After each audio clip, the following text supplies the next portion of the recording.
Welcome to Global Virtual Summit 2022. I am Dr. Sunil Vijay Kumar Gattam, working as a professor and the Dean of CSC and allied branches in the global in Lord's Institute of Engineering and Technology. I am very happy to introduce Dr. Arun Kumar Tarafolder, and he is a very good eminent speaker with us. I'm happy to introduce him to all the audience. He is working as an associate professor in Management and Science University, and he had over 10 years of experience and had a number of publications. And additionally, in 2016, his paper was awarded a highly recommended paper from Emerald Publisher, UK. So I'm very happy to introduce him as a speaker for this session. And he will be speaking on the topic, defining and achieving institutional effectiveness for transformational education, and under the theme, organizational change, mitigating limitations for capacity building. And his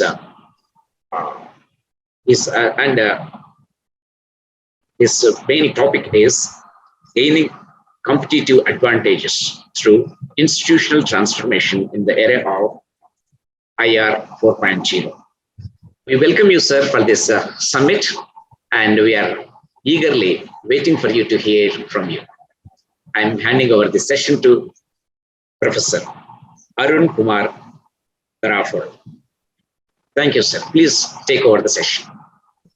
Thank you. Thank you. Hello, everyone. I would like, first of all, to thank the organizer of this prestigious virtual summit for inviting me here today. It's a truly honor to have the opportunity to address such a distinguished audience. Special thanks to Professor Dr. Sunil Gattam for giving such an remarkable biography of mine. Thanks a lot. As you can see on the screen, our topic today is gaining competitive advantages through the institutional transformation in the era of Industrial Revolution 4.0. I am Arun Kumar Tarafolder, working as an associate professor in Management and Science University in Malaysia. And my talk is particularly relevant to those of you who is working in the higher educational institutions, including top management, middle management, policymaker, syllabus developer, and last but not least, the lecturer. By the end of this talk, you will be familiar with the Industrial Revolution 4.0, Education 4.0, digital transformation, and so on. Today, I would like to give you an overview of Industrial Revolution 4.0 and how an educational institution should transform themselves for their system in order to produce a valuable graduate for the industry.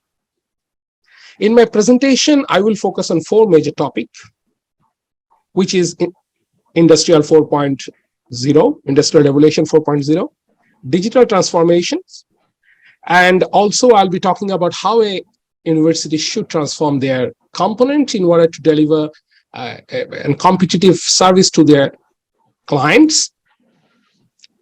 Before I start, allow me to share a very famous quote given by the John Dewey, that if we educated today's student as if they were living yesterday, we would still there tomorrow. If you look at these quotes, it is clearly emphasizing on the transformation of our education system. We will be discussing more about this throughout this session. So, what is the agenda of these sessions? Basically, we'll be discussing about the future of the higher educations, effect of Industrial Revolution 4.0 on educational institutions, how to reimagine the education delivery systems, especially for the higher education, digital transformation, last but not least, the component that need to transform for coping up with this Industrial Revolution 4.0 ecosystems. Without the further ado, I should start a little bit about the overview of educational industry for the future. So according to the World Bank's higher education expert, Francisco Marlowe-Geo, he greatly emphasized on one important thing is that the higher education system across the country would undergo a change due to the Industrial Revolution 4.0.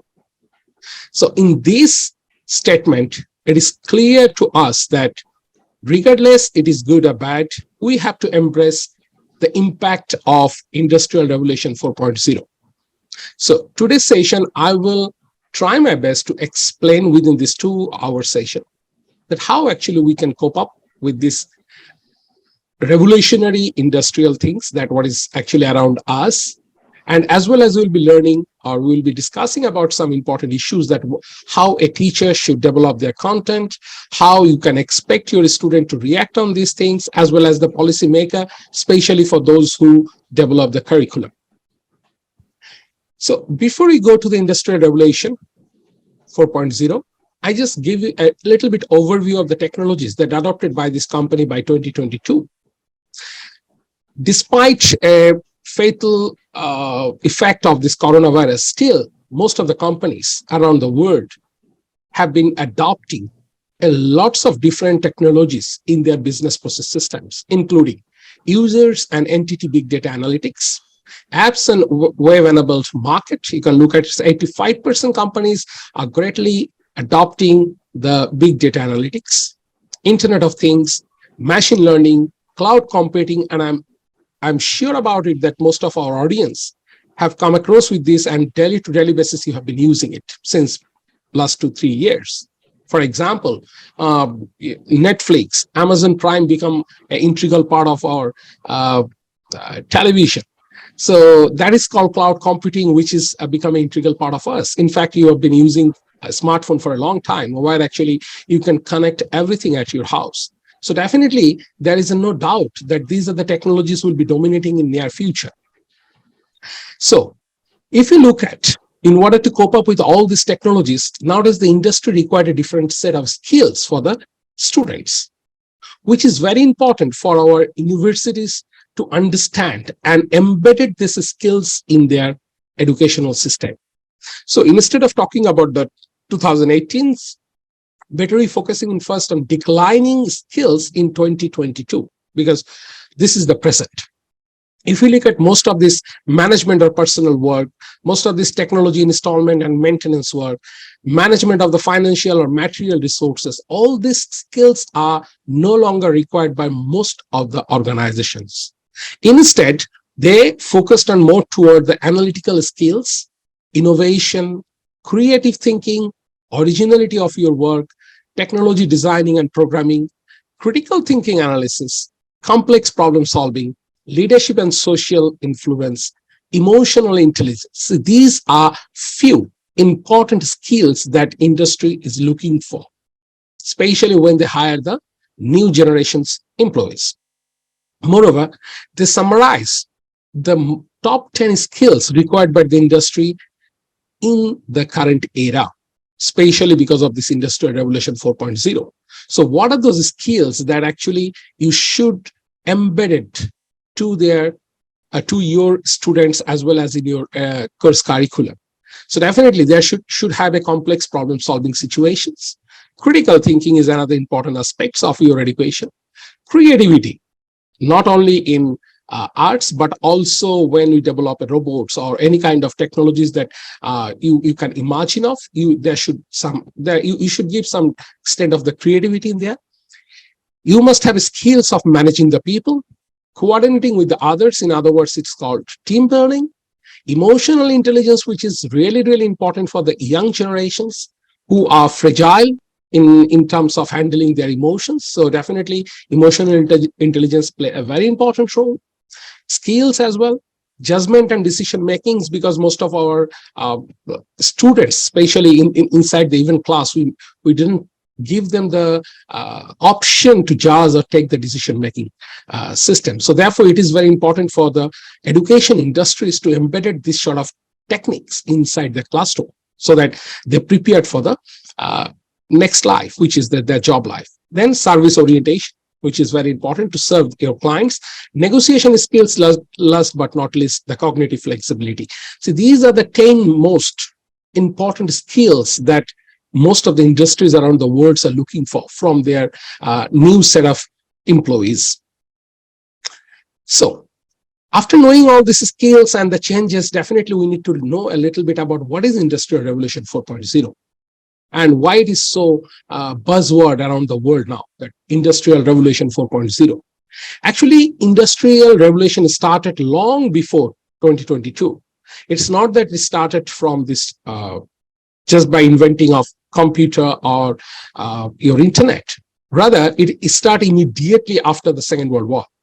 When the Industrial Revolution begins, machines actually took over first, where they introduced the steam and water power. Like I'm sure that many of you may imagine, probably you may not have experience in this audience that you heard about a steam engine, but actually the industry started with the steam engine rail machines. Slowly it goes to the mass production, assembly lines using electrical power. Then it goes to the automated production using the electronic programmable logic control and IT system and robotics. Usually this Industrial Revolution 3 started just 1990s or the early 2020s. And then now we are in the current situation, we are actually in the fourth revolution, where the most of the things are autonomous decision making, for example, driverless car. And also we use the cyber physical systems, like most of the things in cyber or cloud computing. So the next question or the next topic, by understanding all these things, the next thing is, what is the main building block of this Industrial Revolution 4.0?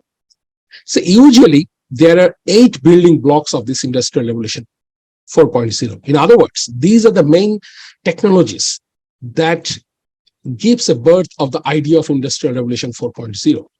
So the question is, what are those 8 building blocks? First is autonomous robot.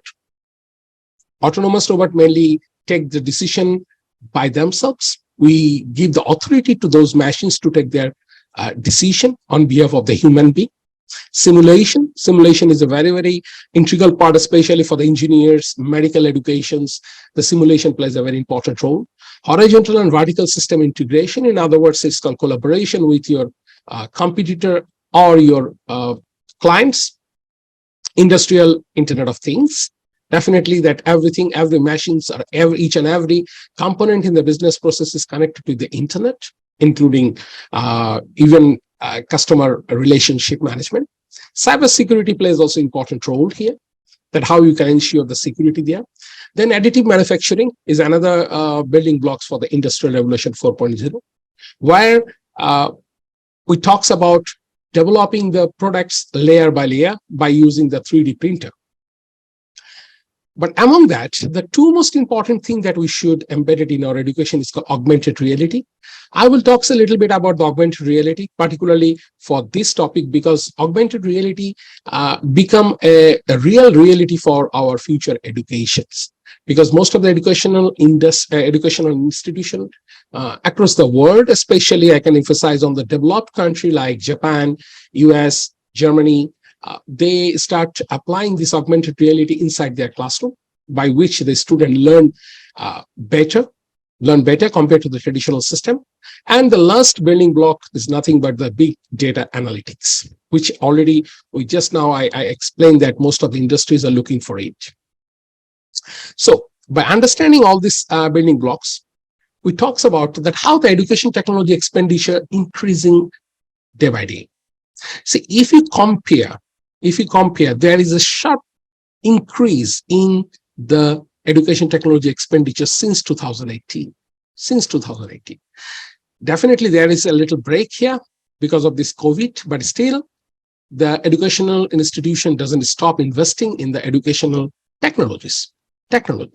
Especially most of the developed and developing countries hugely invested to the educational technology on mobile and advanced technology, social and gamification in the learning, because as everyone knows in this audience that almost two years we had been locked down in the house, and then these expenditure increased during that time because we can't stop giving, or we can stop our lecturing to our students. As a result, we need all these technologies to comply with our promises to our customers. So as a result, most of the educational institutions, they start investing on these technologies so that they can ensure a smooth education delivery system. So among all these technologies, the most technology that get the attention from the educational industry is AR or VR. AR represents actually augmented reality or virtual reality.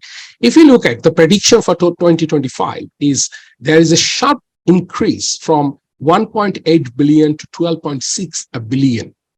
This is truly a sharp increase compared to artificial intelligence, robotics, and blockchain. Probably unlike the fintech or unlike the manufacturing industry, education industry required more or invested more to the AR or VR compared to this robotics and blockchain, because education industry belongs to the service industry where they may not require any manufacturing unit.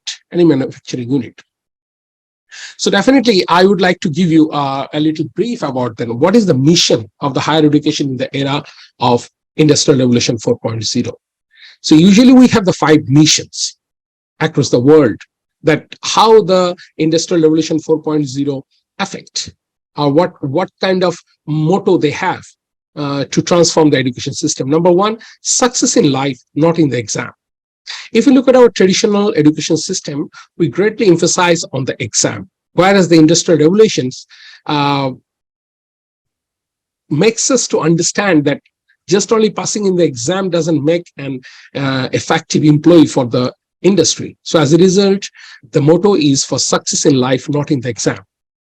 Okay, but yes, definitely, it's not that you have to fail in the exam as well. You have to pass, but definitely you must have the knowledge about all those skills like critical thinking, creativity, innovation, and some other things as well.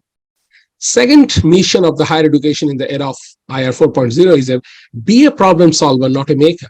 So it means every graduates have the attitude to be a solver. Solve the problem, not to make the problem for others. So this is a very important thing, that where complicated thinking or complex thinking or solving the complex situation plays an important role. So that as a teacher, we should teach them how to solve a complicated things or complicated issue inside the classroom. The third important mission of the higher education in the era of Industrial 4.0 is forcing the future problem, which may not exist yet. But the mission is like, as a creative personnel, you should think of what could happen. We could give some example like Grab or Uber. See, they think of the people of what the problem is. There was no problem that there was a taxi around us. However, they go extra mile to think that how they can ensure the convenience, for their customer. So this is one of the important things is that we should embed it in our education system. Then connect to a nature and community. So this is another important mission of the Industrial 4.0, because as we know that there is a UN SDG where we mainly focusing on environmental issues, where we mainly talks about how we should embed the environmental issue along with the other course material as well. So every student inside the classroom, regardless whatever the stream you are, you should have some knowledge about the environment, as well as you should know how to contribute to make a betterment of all those things. And last but not least, be a giver, not a taker. In other words, you should give to the community, just not to enjoy from the community. So these are the main 5 missions of this Industrial Revolution 4.0, especially for the higher education. So as a result, if you compare the traditional education system and today's education system, we can classify it into the 4 revolution as well. That's why there is Education 1, Education 2, Education 3, and Education 4. In other words, it's comply with the Industrial Revolution 1, 2, 3, and 4. So if we compare all these 4 revolution of this education, there are 5 characteristics. Based on these 5 characteristics, we actually classified this education. So if you look at the education 1, and in the process where we mainly greatly emphasize on the performance, in other words, we only focusing on the exam. Whereas the education 2, they talks about subsidiary, like government helps them in somehow help them in the exam or give some kind of subsidy to pass. Then the third things comes in the education 3, we talks about the innovation that brings some innovative way of teaching in the education revolution 3. Whereas in recent era or in the industrial revolution 4 era, we don't talk about the performance, neither we talk about subsidiary. Rather, we talk about engaging the students in the process. So we must involve, we must engage our clients, our students in education process so that they bring their own content and we just guide them in order to develop their content. Look at the clients in throughout this 4 evolution of the education. So in the education 1, the first client was mainly focusing on the young people. So when you get older, like if you think about our ancestor, we know that most of our grandfathers, sometimes they just stop quitting the education. Whereas in today's era, we talks about stakeholders rather than talks about student. So here, age is no limit. Anyone can be the part of education and they can contribute to the system. So there is a drastic change from our education 1 and education 4. Look at the tools. Usually what kind of tools we use to deliver our materials. So usually in education revolution 1, evolution 2, mostly we use the classroom, blackboard and computer in education 3. Whereas in the education 4, whereas the evolution 4, we must use the virtual classroom, augmented reality, etc. A technology embedded classroom. So that is called tools actually we use. Look at the method. There is a greatly, if you look at the differences in the education 1 and education 4, the method itself is transforming. Here in education 1, we mainly focus on teacher-centric and exam-based, whereas in education 4, we focus on student-centric. So the student bring their own dilemma or own arguments, and then as a teacher, we should only evaluate their opinion, whether they are right or wrong. If there is a right or wrong, you have to justify. So mostly we focus on student-centric rather than teacher-centric. In fact, it actually changed, mostly the change happened in the education 3, where they talks about the project and exam-based things. But still, the exam is a predominant way of evaluating our students' performance, whereas in education 4, we mainly focusing on assignment basis or student-centric basis. So what is the aim of this evolution? Definitely the aim of education 1 was the process-based, which is outdated now. Now we talks about human technology based, because as you mentioned, the technology becomes integral part of our life, human life. So therefore, it is not possible for us to think our life without the technology. It is not possible. So as a result, whatever we do, we must embed a technology in our education along with the human. So what are the emerge or what are the reasons that actually we need this education 4.0? Education 4.0. We should not forget that our demographic has shifted greatly due to their personality, due to their preference, due to their many other reasons. So in order to address them, we need a different types of education system to satisfy it or to acquire the real knowledge. So what are the things that they are mainly focusing on? Like time and space independent education. So they need a personal time. That means according to their convenience, they want to study. It's not that we can say, okay, your class time is 2 to 4.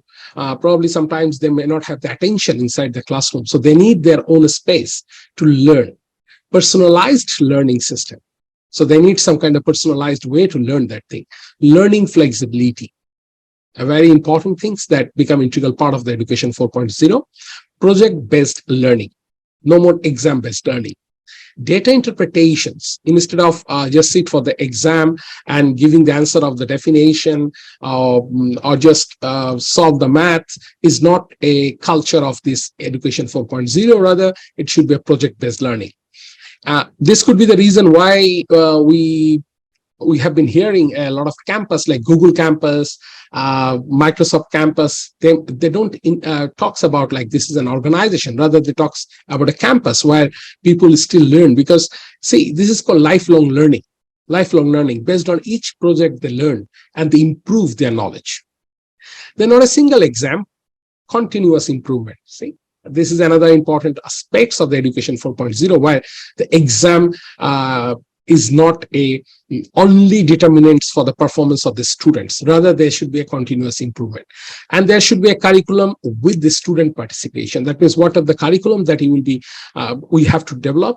The student participation is a must there. Last but not least is a guidance oriented rather than exam oriented. So these are the main reasons why the education for getting the great attention from the world higher education system. So I just want to give you a scenario about how the education institutions actually has been changing or delivering a different way their things. So instead of focusing on only education, most of the universities across the world, they talk about edutainment, because our young generation, as we know, that they want entertainment. They want entertainment in every way. So if the education, if you just only focus on education, they will not give any concentration on that. So we have to emerge with the entertainment along with the education. So when you combine these two words, education plus entertainment, it comes edutainment. So edutainment. So when we develop our course curriculum, these are the important things that we have to keep in our mind, that you should have an augmented classroom, you should have an augmented homework, turn the abstract concept into reality, and upstick the student engagement rates. So these are the very, very important things. And there are many companies actually have been working on these issues, considered as edutainment. Some of the companies like Google Translate, Quicker Version, Civilization AR, ABC AR Space Discover. So these are the companies actually working on this edutainment, which is very, very important. And definitely it will be a part of the education system near soon. So next question, that what is the main benefit that if we actually adopted this augmented reality in the education? Among the many benefits, there are 7 main benefits that you can easily yield from this augmented reality. Number 1, student engagement and interest.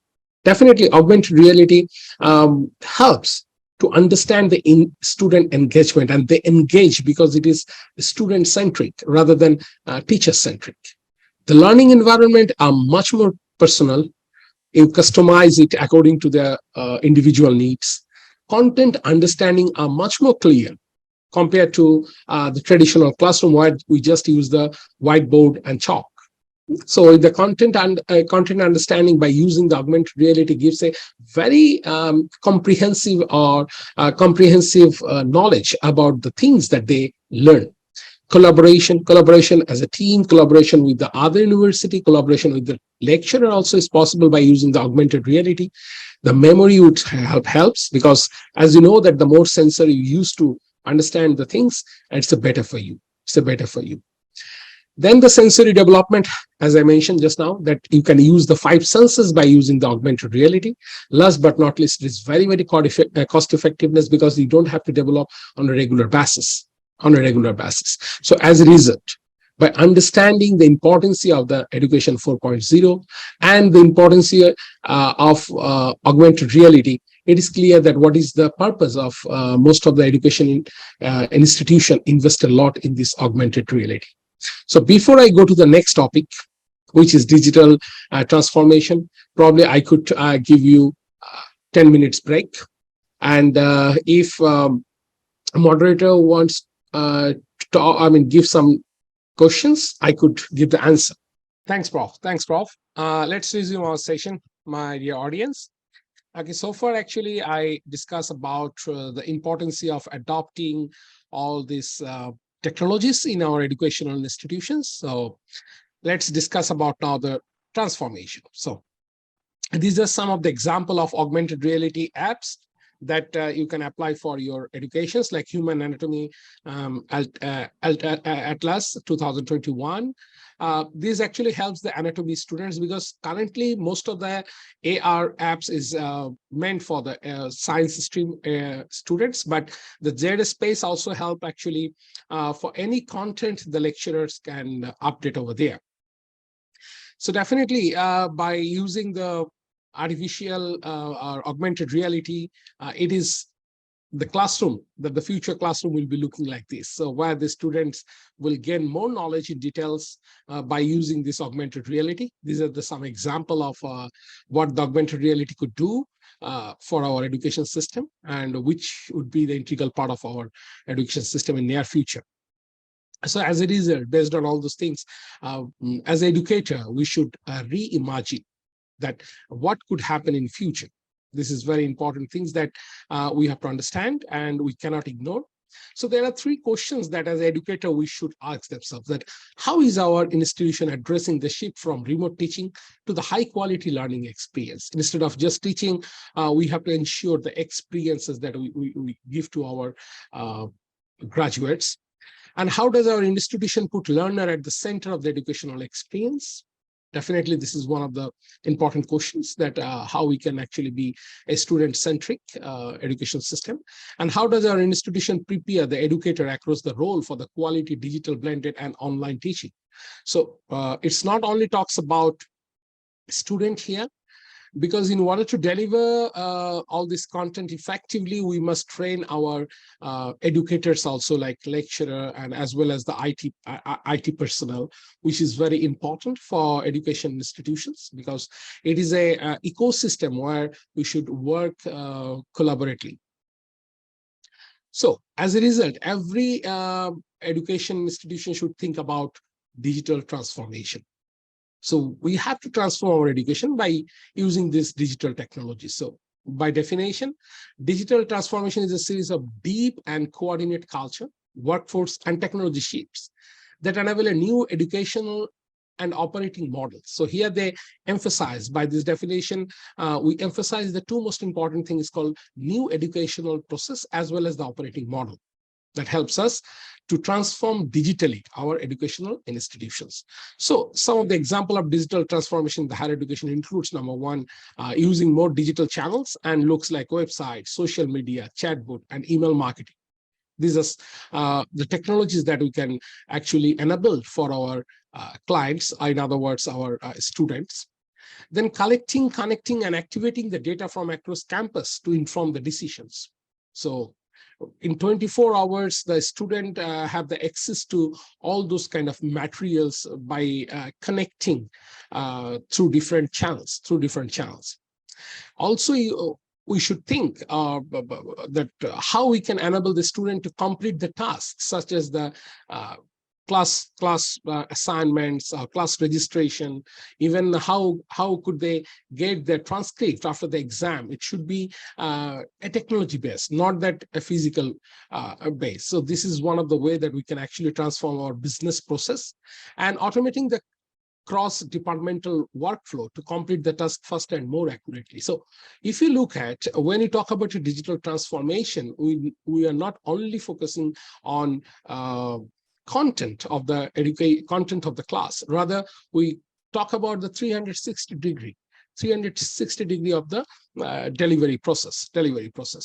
So if you look at that digitalization of our educational institution, you can classify it into three broad area, or three different process. One is digitization, digitalization, and digital transformation.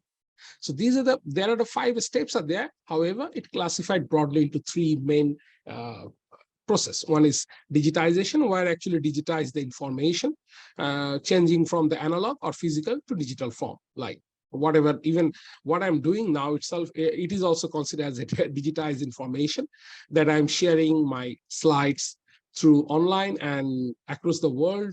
The audience can actually get this access and they can enjoy this session.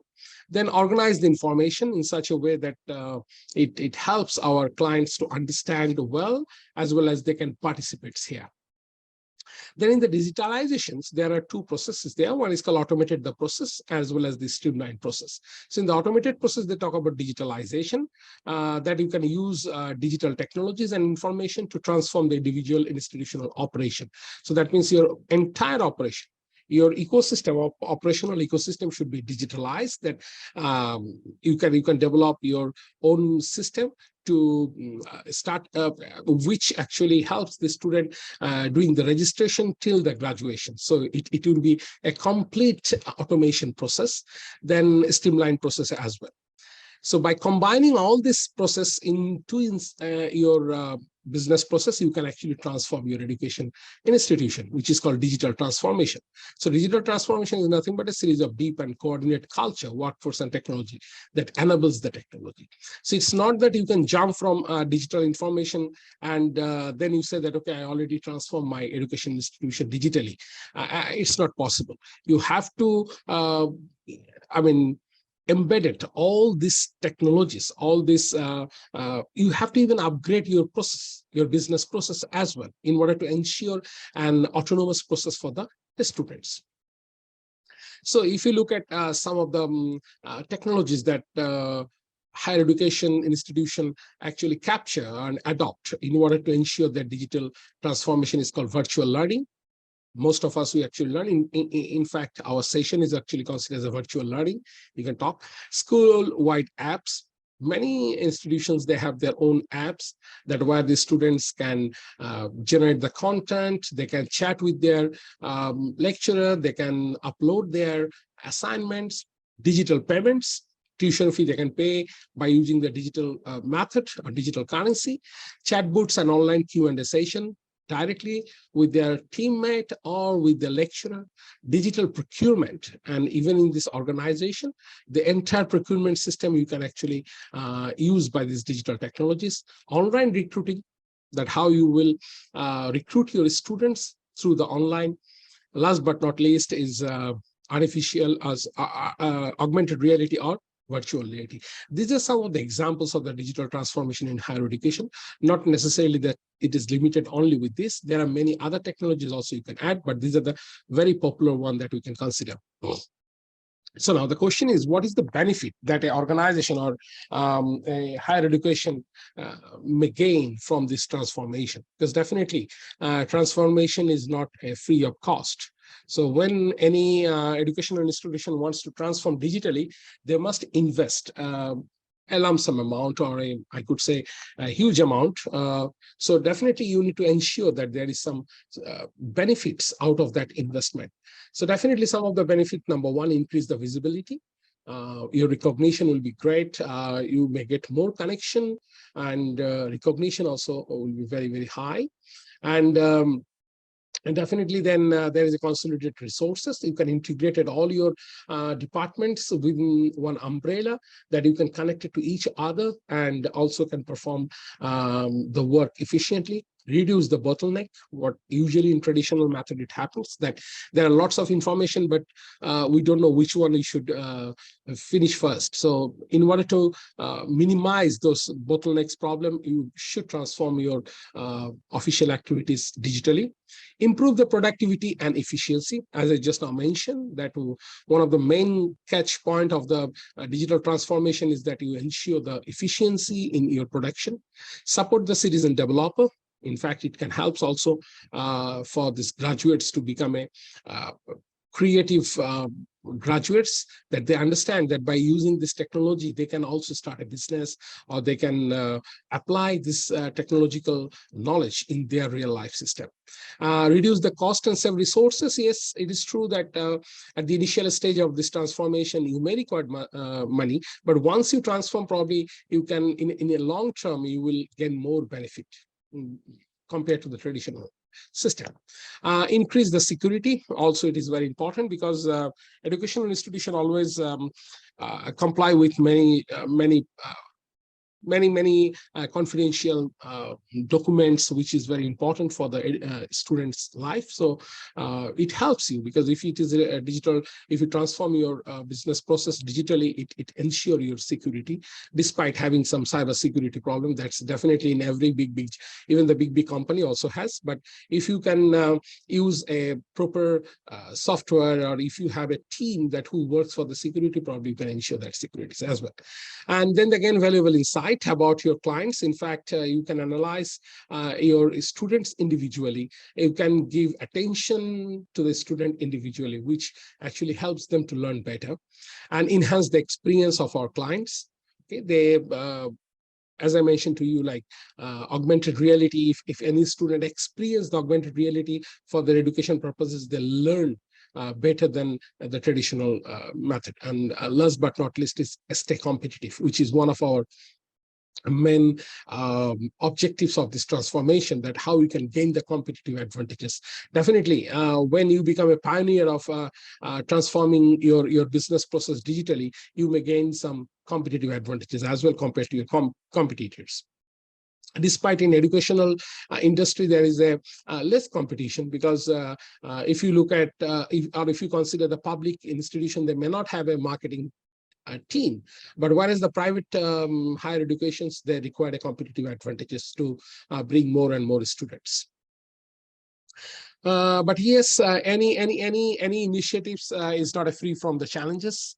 Every transformation has some challenges especially at the initial stage. So some of the challenges that your institution may encounter is, number one is changing the students' requirements, because in many culture, the culture plays an important role when you apply the digital transformation. Probably unlike the developed country like US, UK, if you look at from the underdeveloped country where the internet is still in an infant stage, probably this digital transformation may not be profitable or may not be acceptable in those sort of countries. However, in the slowly today or tomorrow, they have to embrace this transformation. So that is one of the important concerns that you have to keep in your mind before you transform your education institution. Technological challenges, as I mentioned to you, there is a in some countries, they may not have a 5G or they may not have a 4G, because if you really want to adopt AR or VR, you need a very fast internet. So in many countries, probably many institutions cannot afford those kind of high-speed internet. So definitely there is one technological challenges is there. Lack of IT support and governance, because as I mentioned to you, Education 4.0 yet to be boom. It is just in the introduction stage. It is, I could say it's the introduction and growth stage, in between of that, not yet in the decline maturity stage. So therefore, there is no adequate support from the government, as well as IT supports are not available in most of the countries. So we may face these difficulties for today, but probably in near future it will be this hardware support or software support will be there. Lack of necessary skills, not only from the students' perspective, but also from our lecturers or faculty people, because when we think of implementing any new technologies, we must give a training, and training is not free, you know that. And lack of necessary skills is really important for us to find out the skill level.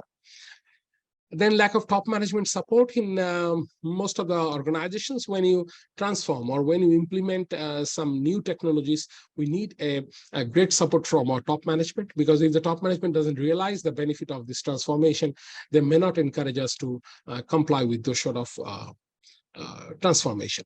And lack of a skilled lecturer and lack of content as well. There is as I mentioned to you, there are many contents that you need to develop before we truly implement this digital content to that classroom. So the next things actually comes that what is the component for the digital transformation? What are the things that actually we should transform for our education? So there are actually 6 things that which is very, very important, which is really, really important to implement to our education system in order to transform digitally. Number one is course content, delivery methods, self-service technology, business operations, communications and feedback, and learning experiences. So I will give you details about that. What are the things that you should transform related to the course content, and how you can transform your delivery methods, how you can actually provide the self-service technologies, business operation, communication and feedback, as well as the learning experience. But before that, I would like to request to our moderator, is there any question from the audience? Because actually we're in the last part of our talk. So definitely before that, if they have any question, I may clarify.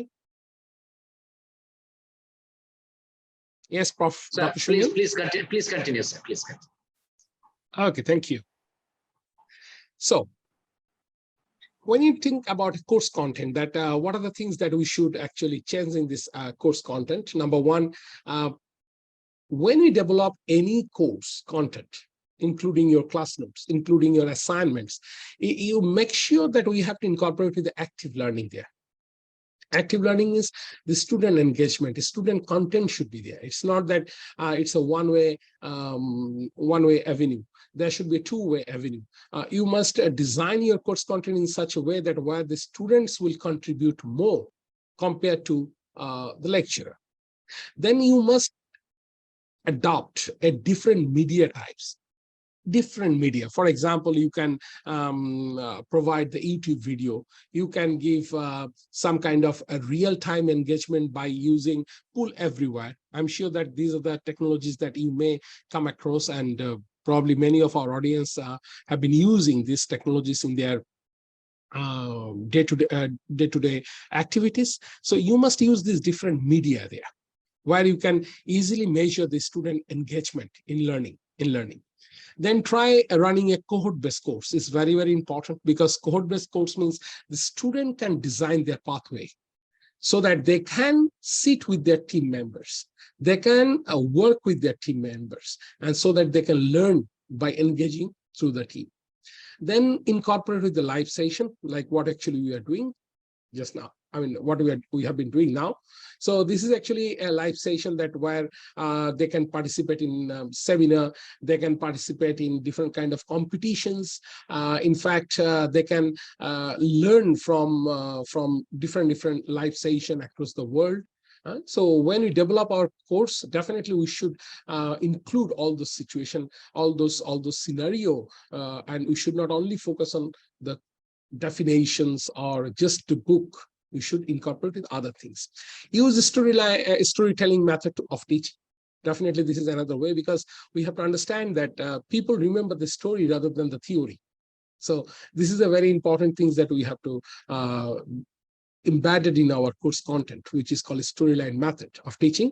And last but not least, is very, very famous and very popular. It's called gamification, especially in the business course. We must use the gamification, because our young generations are very fond of games. So if you can include the games in your every topic, they may engage more compared to just deliver your content.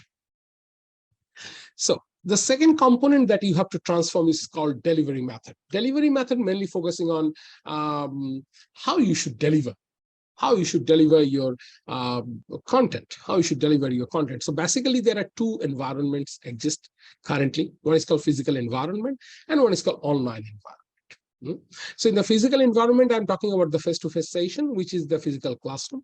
But even in the physical classroom, we cannot give excuse that in our classroom, we don't have any creative technology. There are many different types of technology actually you can use. For example, holography.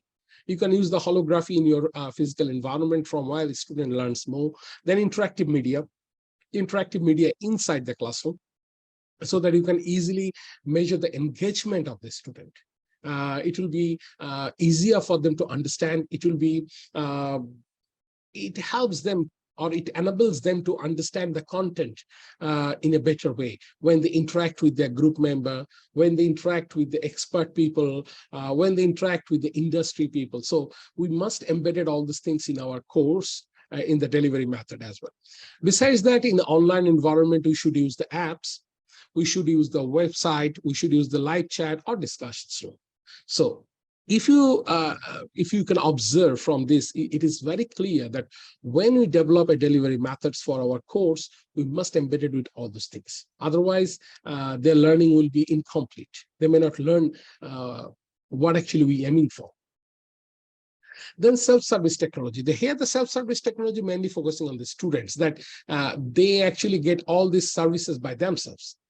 They don't only depend on lecturers, or they don't only depend on their friends. Rather, they can learn by themselves whenever it is required. So usually some of the self-service technology includes blogs, videos, webinars and broadcast, tutorials and product tours, white papers and ebooks, and virtual library. I'm sure that most of the universities across the world are using the virtual library. So in the virtual library, where they can easily download their ebooks, easily can sit for the practice test. Like if you think about a TOEFL, a long time ago, TOEFL created their website where we can sit for the practice test. So for this education 4.0, we must ensure these things. We must ensure these are the important self-service technology that embedded in their course.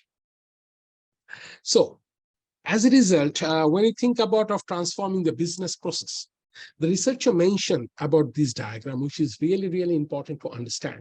Here, there are 5 important components that we have to look into that. One is called innovation, digital enablers, DIT priorities, BMI impact, and user experience. Because the ultimate goal of transforming the business process is giving an excellent user experience. That is our main concern here. Because at the end of the day, we ensure that our users, especially our students, experience and tremendous, I could say that the delight with the experience or the delivery methods. So what are the things and how it integrated in your business process plays a very important role.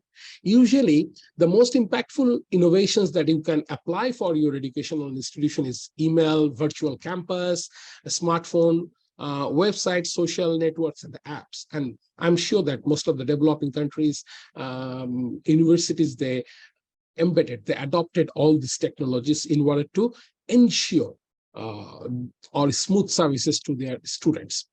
So what are the digital enablers are there? Basically, they talks about the 4 important enablers. Number 1, data-informed decisions, connectivity, digitalization of the process, and digital innovation. So these are the 4 things that you should put in your ecosystem. This is very important things that you have to understand.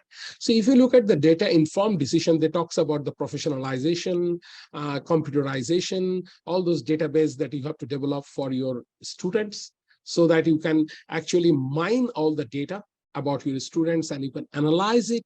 As a result, you can understand the individual needs of your student so that you can always be there whenever they need. Okay. Then you must use this different sensor, algorithms, AI to analyze your students individually. That most of the universities, I could say that it's very important for them to analyze their own students. Then when you talk about the digitalization of the process, actually it is called how you promote a culture of digitalization throughout your university's activities. For example, when students sit for the exam, so if you can provide them an online environment, for example, they can sit at home and they can sit for the exam. They feel much, their experience is more convenient compared to the travel from one place to another and then they sit for the exam. So when we digitalize or when you transform, make sure that you focus on paperless trend or new digital tools to give some kind of a better experience for your students.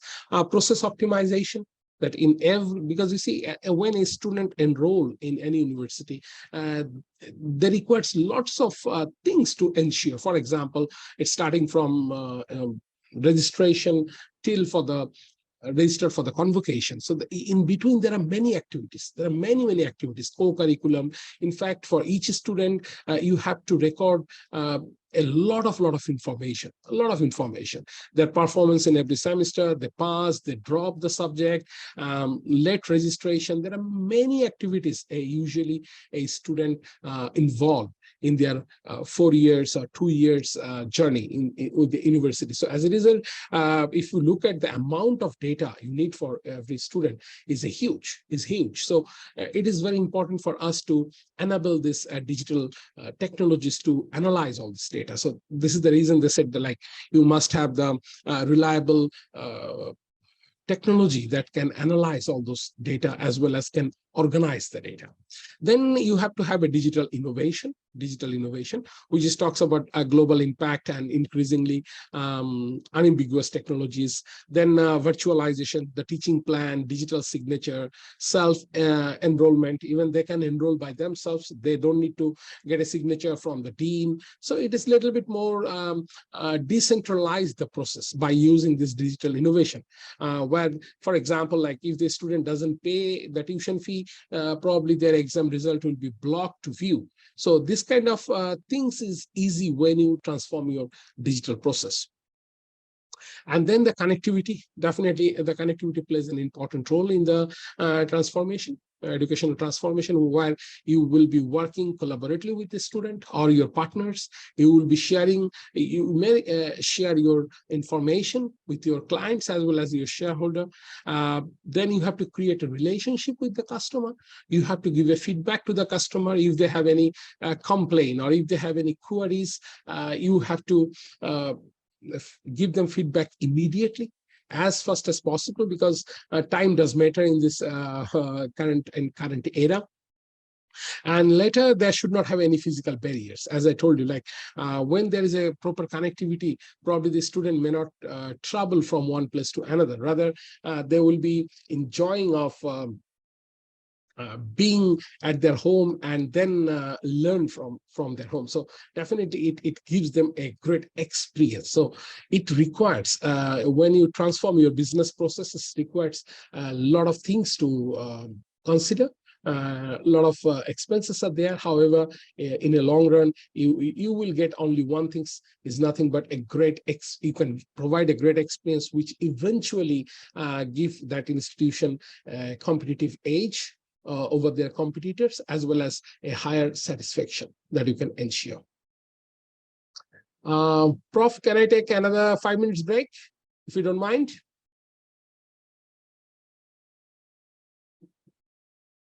Prof, I can't hear you.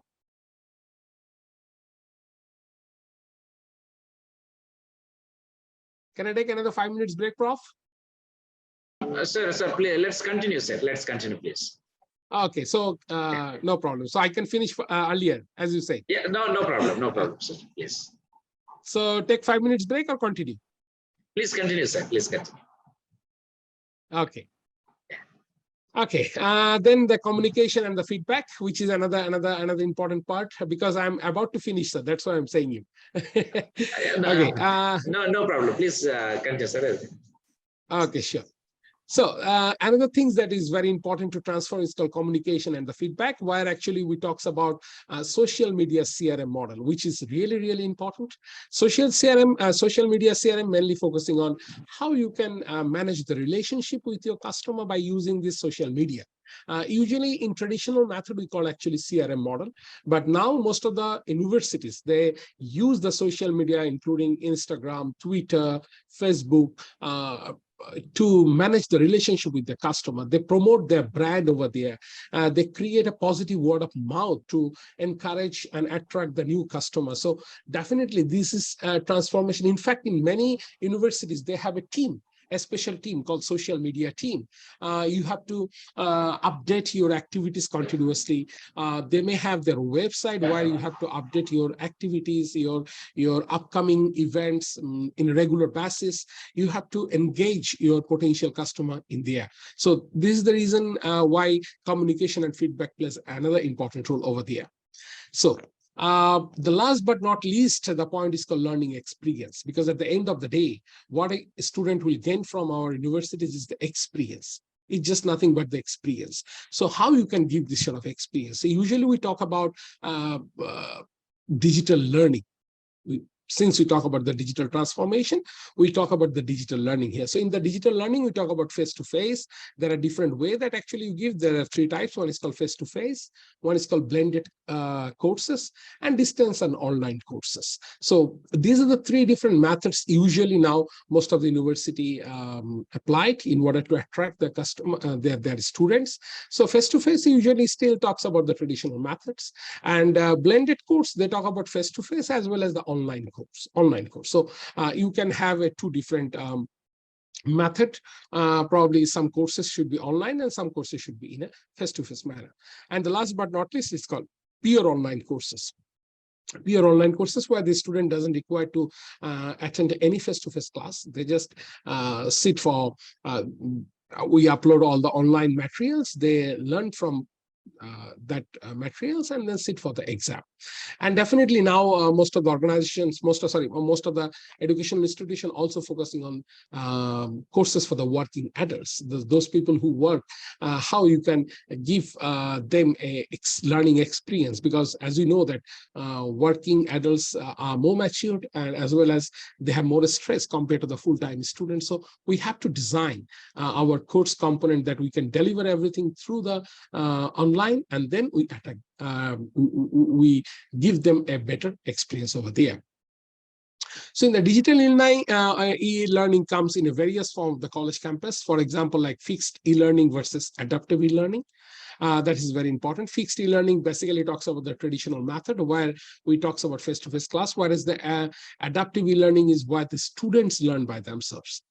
Same things actually go to asynchronous e-learning versus synchronous e-learning, where asynchronous is actually where the lecturer give all the materials and the student learn from that, compared to the synchronized e-learning, that where the student learn by themselves by going to any of this YouTube, or even many universities, they have their own system where they upload all the class notes, where they upload the videos, where they upload the case studies, and then they discuss over there, and the lecturer helps them to finish their tasks.